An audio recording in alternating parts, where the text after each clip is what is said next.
16세기 영국에서는 금이 돈이었습니다. 금은 들고 다니기 무거웠고 그래서 금 세공업자가 휴대하기 편한 금알을 만들었죠. 그리고 그것을 보관하기 위해 금고를 만들었습니다. 사람들은 자신이 소유한 금을 보관하기 위해서 금 세공업자의 금고를 빌리기 시작했죠. 금을 받으면 금 세공업자는 보관료를 받고 보관증을 써주었습니다. 더 시간이 흐르자 사람들은 금화 대신 보관증 자체를 거래하기 시작했습니다.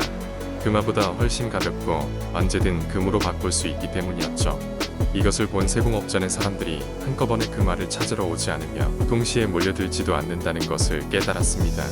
그리고 사람들이 맡긴 금화를 허락없이 또 다른 사람에게 빌려주고 몰래 이자를 받아 챙기기 시작했죠.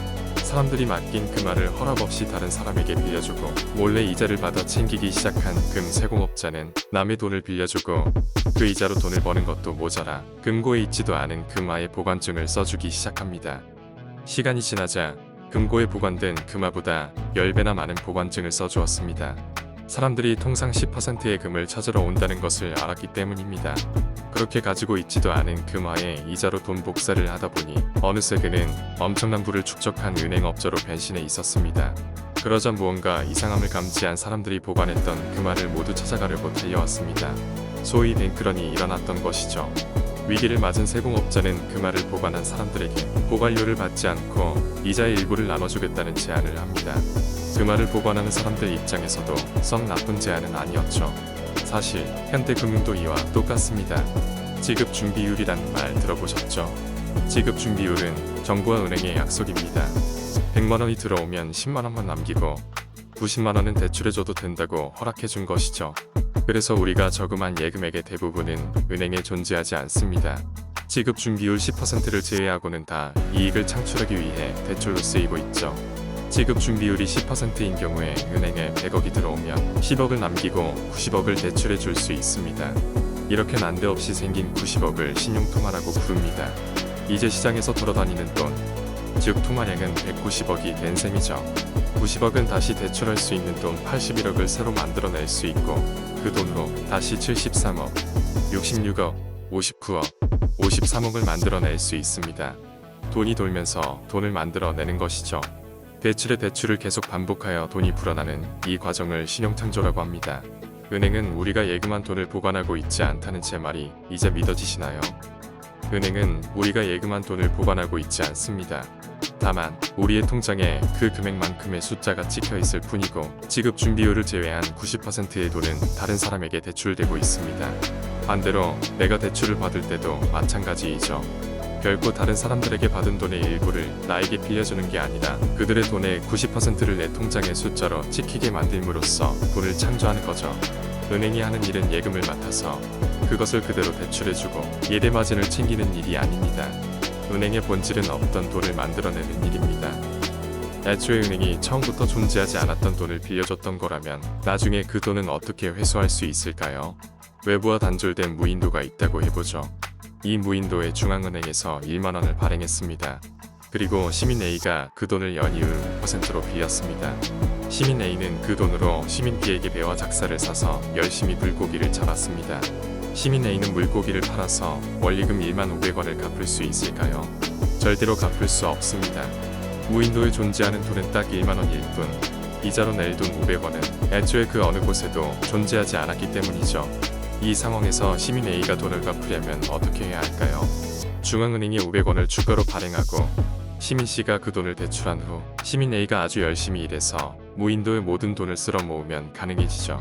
그러면 시민 C는 500원의 이자를 또 어디서 구할까요? 중앙은행은 돈을 또 찍어내야 하고 누군가는 또 그 돈을 빌려가야 합니다. 은행은 처음에는 신용이 좋은 사람들에게 우선적으로 대출을 해주겠지만 점점 대출을 받을 사람이 줄어들면 나중에는 돈 갚을 능력이 없는 사람에게도 돈을 빌려주게 됩니다. 시중에 끊임없이 통화량이 늘어나고 사람들이 쓸 수 있는 돈이 많아지면 사람들은 그 상황이 지속될 것이라고 믿게 되죠. 그래서 사람들은 생산적인 활동에 돈을 쓰기보다는 점점 소비에 많이 쓰기 시작합니다. 돈이 많아졌으니 비싼 옷을 사고 좋은 집을 사고 차를 바꾸는 것이죠. 하지만 결국 자기 그릇을 넘어서면 더 이상 돈을 갚을 능력이 없는 상태에 이르게 됩니다. 위험이 존재한다고 믿지 않으면 위험으로부터 자신을 보호하기 위한 조치를 취하지 않으니까요. 인플레이션 후에 디플레이션이 오는 것은 자본주의 시스템의 숙명과도 같은 일입니다. 돈이 멈추게 되면 기업은 생산과 투자, 일자리를 다 줄이기 시작하고 서민들은 벼랑 끝으로 내몰립니다. 넷플릭스 오징어 게임의 구슬치기 장면이 혹시 기억나시나요? 상대방의 구슬을 가져오지 못하면 목숨을 잃는 게임. 반대로 내가 이기면 상대방이 목숨을 잃는 게임. 금융자본주의의 통합행창이 멈추는 순간 우리 사회에서 벌어지게 될 일입니다. 은행에서는 신용창조라는 일면화에 돈을 계속 찍어냈었고 그렇게 발행한 돈의 이자는 애초에 세상에 존재하지 않았기 때문이죠. 즉, 누군가 그 이자를 갚기 위해서는 누군가가 파산해야만 한다는 것이 냉혹한 현실입니다. 이것이 금융자본주의 사회에서 경쟁이 필연적인 이유입니다. 그러면 아예 돈을 무한히 계속 찍어버리면 어떨까요? 1920년대에 독일에서 있었던 일입니다.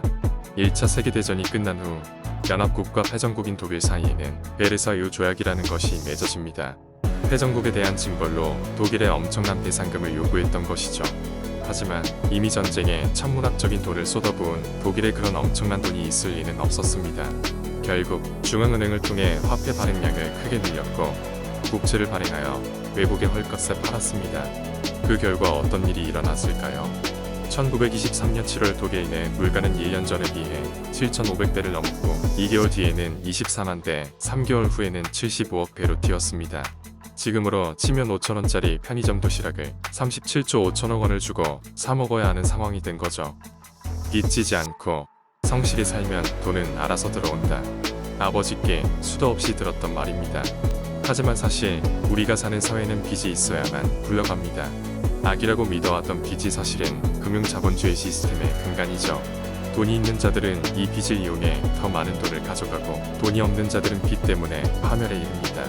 이따금씩 발생하는 금융위기에서 이 사실이 여실히 드러나죠. 이 잔혹한 자본주의 게임에서 살아남기 위해서는 금융에 대해 공부해야 합니다. 금융재벌들이 어떻게 합법적으로 서민의 이익을 수취하는지 그 구조를 알아야 합니다. 그래야만 지킬 수 있습니다. 나와 내 가족을 말이죠. 감사합니다. 원시였습니다.